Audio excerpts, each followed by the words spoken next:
You think you know what an atom looks like. You've seen the pictures, a tiny nucleus in the center, electrons orbiting around it like planets around the sun. Clean, simple, easy to draw. That picture is everywhere. Textbooks, science museums, little balls on wires spinning in neat circles. And that picture is wrong. Not slightly wrong, not close enough. Completely fundamentally wrong. The atom is not a miniature solar system. Electrons are not tiny planets. And if you try to understand what's actually happening inside an atom using that picture, you will fail, because the questions it makes you ask are based on a lie. So let's start over. Take the simplest atom, hydrogen, 1 proton, 1 electron. You imagine the proton sitting in the center and the electron somewhere out there orbiting around it. First question, where exactly is the electron? You want to say it's over there on the left side, moving in a circle. Wrong. The electron does not have a definite position, not because our instruments aren't good enough, but because the electron itself does not have a position until you measure it. This isn't philosophy. This is what the math says. This is what experiments confirm. Before measurement, the electron exists in a superposition. Not here or there, but everywhere it's allowed to be at once. What's spread out isn't the electron itself. It's the probability of finding it. The electron, when measured, is always a point. But before measurement, it's described by a wave function, a mathematical object that tells you where it might appear if you look.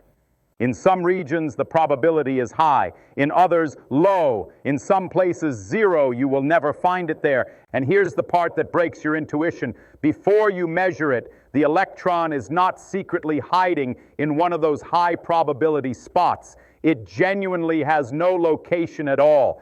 The wave function is the electron. Now let's talk about orbits, because this is where the solar system picture completely collapses. If an electron were truly orbiting the nucleus like a planet, it would be accelerating. Anything moving in a circle is accelerating, and accelerating charged particles radiate energy. So an orbiting electron would constantly lose energy, spiral inward, and crash into the nucleus. How long would that take? About 100 trillionth of a second. Every atom in the universe should collapse instantly. Obviously, that doesn't happen.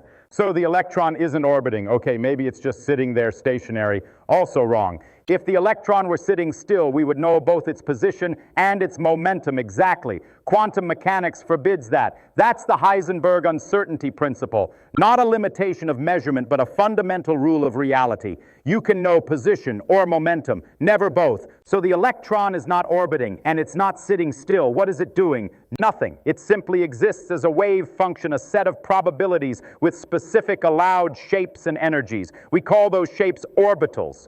An orbital is not a path, it's not a trajectory, it's a region of space where the electron is likely to be found.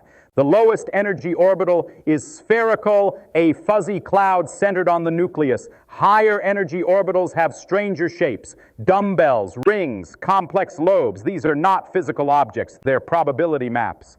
And when the electron changes energy, it doesn't slide smoothly from one orbital to another. It jumps. Instantly, a quantum leap. There is no in-between state, no path through space. The wave function simply changes shape. How? We don't know. The math works. The experiments agree.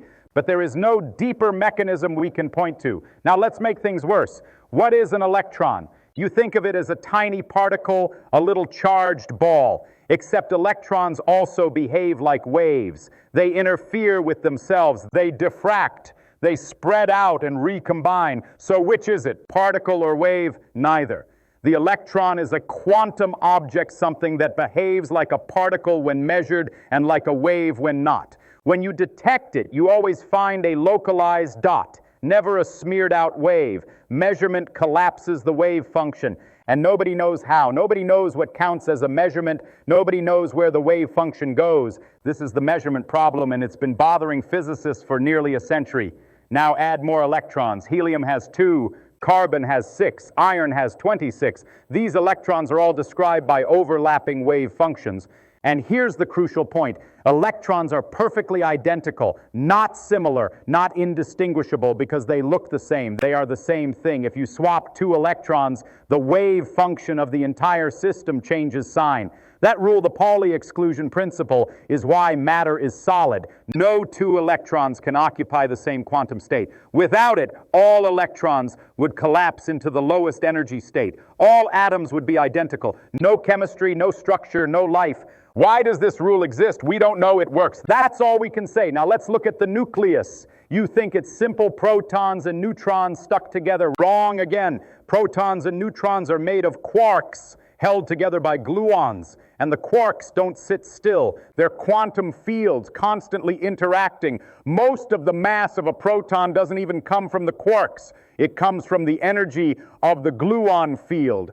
Energy is mass. So what's inside a proton? Energy.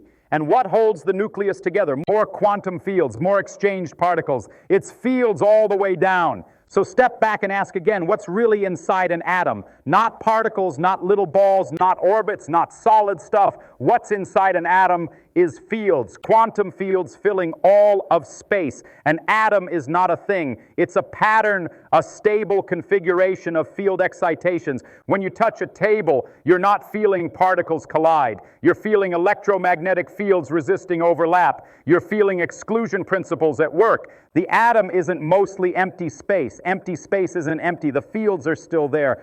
Virtual particles fluctuate. Probabilities exist everywhere. Even size fails your intuition. The nucleus is 100,000 times smaller than the atom. And the electron itself appears to have no size at all, a point particle occupying a volume. Does that make sense? No, nature doesn't care. Then there's spin. Electrons have angular momentum, but they aren't spinning. Spin is intrinsic, a built-in property with no classical explanation. Measure it, and you get only two answers, up or down, nothing in between. Why? We don't know. Energy levels are quantized. Electrons can only have specific energies. Why? Because the math says so, and it works down to astonishing precision. Finally, measurement.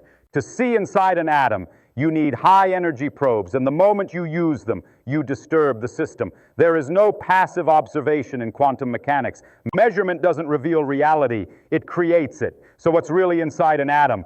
Not stuff, not particles, not even things. What's inside an atom is a mathematical structure, a wave function, a solution to an equation, abstract, non-visual, impossible to picture, and yet from this math emerges chemistry, biology, consciousness, the entire physical world. This is what's inside an atom, not matter, but math.